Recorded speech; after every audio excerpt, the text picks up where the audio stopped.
Табиғатта ғалымдардың зерттеуінше бір-біріне ұқсайтын қар түйіршіктері болмайды екен.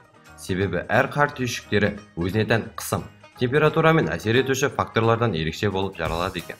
Сол сияқты адамдарда өмірінде әртүрлі мінезбен, қабілетпен жаралады. Бір-біріне идеалды сәйкес келетін, әрқашан үйлесімділікті сақтай білетін екі бірдей адамның табылуы қиын. Сол сияқты мектебімізде де оқушылар арасында үйлесім таппай кикілжің болатын жағдайлар да болып тұрады. Мектептегі оқушылар арасындағы түсініспеушілік қалыпты жағдай десек те болады. Көп адамдар келіспеушілік болған жағдайда өз эмоциясын ұстай алмай, ашуға беріліп, шындықты көтере алмайтын халге түседі. Ана факторлерді қабылдамай, арты дауғаласып кетуі мүмкін. Осы жағдайда көмекке мектеп медиаторлары келеді. Медиатор дегеніміз кім? Википедия медиаторды адам арасындағы дауды сотпен емес бейбіт жолмен ушықтырмай шешуші адам деп түсіндіреді екен. Ендеше мектебіміздегі медиаторлар ол сөзі жүретін, нақты шешім қабылдай алатын, адам тілін таба білетін жан болуы тиіс. Ондай адамдар біздің мектебімізде де бар, және олар өз функциясын қалыпты атқарып келеді. Бұл Ұлықбек, мектебіміздегі ұлдар ұйымының жетекшісі. Өз тәжірибесінде көптеген дау-дамайды шиеленісусіз шешіп жүр. Ер шекіспей бекіспейді дегендей ұлдар арасында түсініспеушілік жиі орын алатын белгілі. Ұлықбек оны былай шешеді екен. Әрине ер бала болғандықтан олардың өтпелі кезеңде эмоциялық прорывтар және де көптеген түсінбеушіліктер нәрселер болып отырады.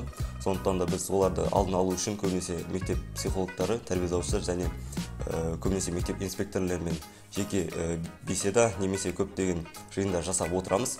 Сондықтан да ондай жағдайлар бізде орын алып отқанда біз көбінесе күнәлі тарапынан жұмыс жасауға қатты тырысамыз. Себебі болашақта ондай болмас үшін біз олардың алдын алуға тырысамыз.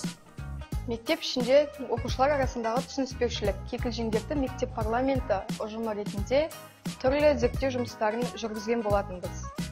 Оқушылар арасында кикілжің не себепті болады деген сұраққа жауап беретін болсақ, оқушылар арасында бір-бірімен түсініспеушілік болып тұрады, кикілжің туындайды.